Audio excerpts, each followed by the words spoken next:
This is a river. This is a stream. This is a river. This is happening all over the country. There are tens of thousands of miles of dewatered streams in the United States. On this map, the colored areas represent water conflicts. Similar problems are emerging in the East as well. The reasons vary state to state, but mostly in the details.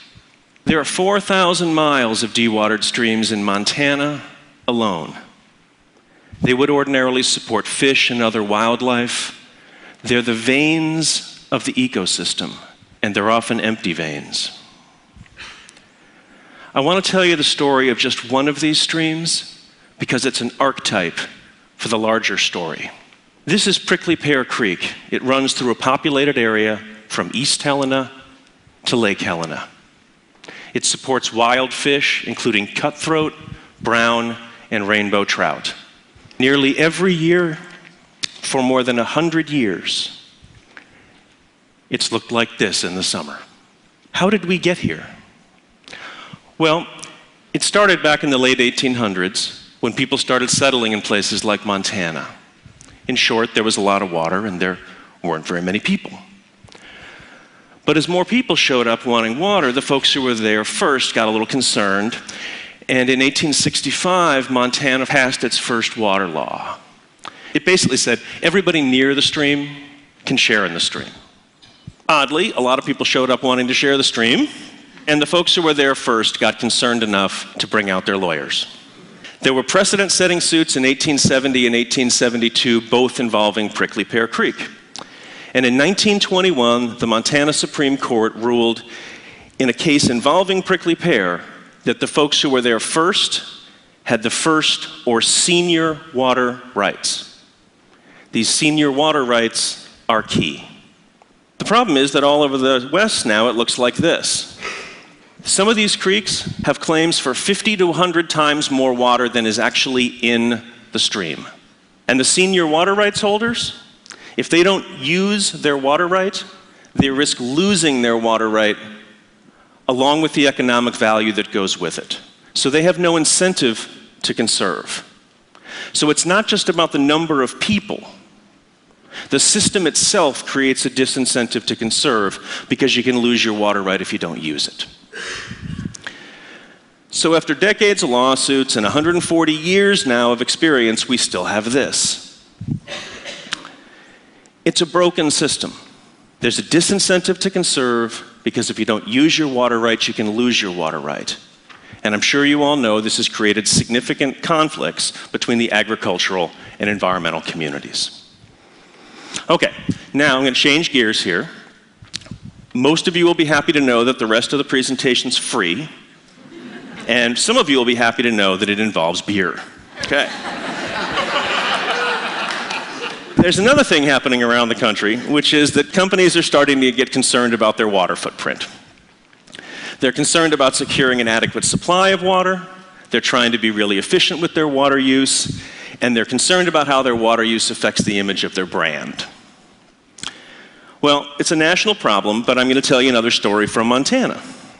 And it involves beer.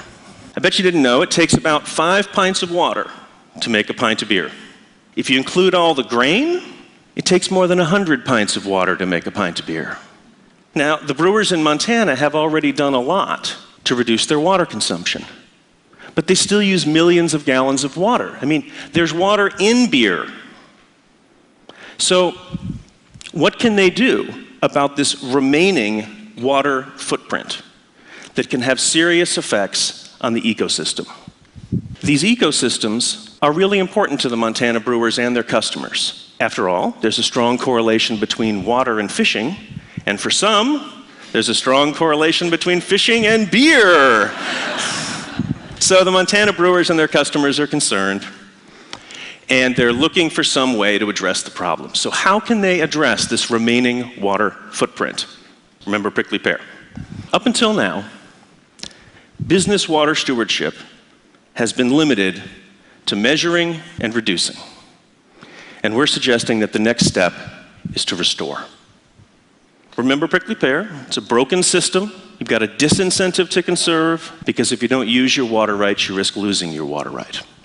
Well, we decided to connect these two worlds. The world of the companies with their water footprints, and the world of the farmers with their senior water rights on these creeks.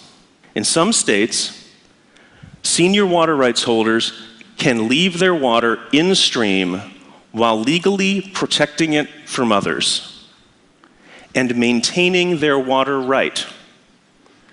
After all, it is their water right, and if they want to use that water right to help the fish grow in the stream, it's their right to do so.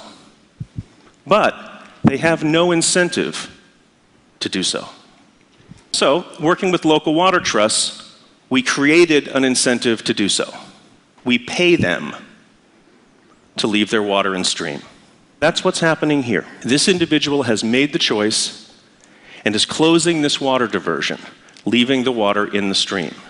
He doesn't lose the water right, he just chooses to apply that right, or some portion of it, to the stream instead of to the land. Because he's the senior water rights holder, he can protect the water from other users in the stream. Okay? He gets paid to leave the water in the stream.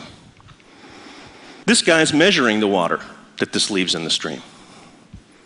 We then take the measured water, we divide it into 1,000-gallon increments. Each increment gets a serial number and a certificate. And then the brewers and others buy those certificates as a way to return water to these degraded ecosystems. The brewers pay to restore water to the stream.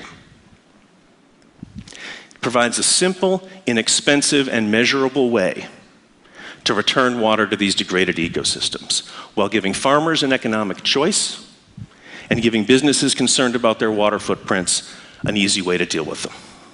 After 140 years of conflict and 100 years of dry streams, a circumstance that litigation and regulation has not solved, we put together a market-based willing buyer, willing seller solution, a solution that does not require litigation. It's about giving folks concerned about their water footprints a real opportunity to put water where it's critically needed into these degraded ecosystems, while at the same time providing farmers a meaningful economic choice about how their water's used. These transactions create allies, not enemies. They connect people rather than dividing them, and they provide needed economic support for rural communities. And most importantly, it's working. We've returned more than 4 billion gallons of water to degraded ecosystems.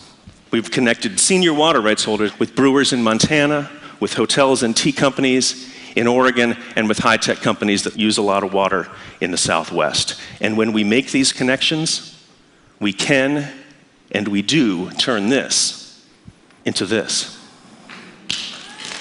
Thank you very much.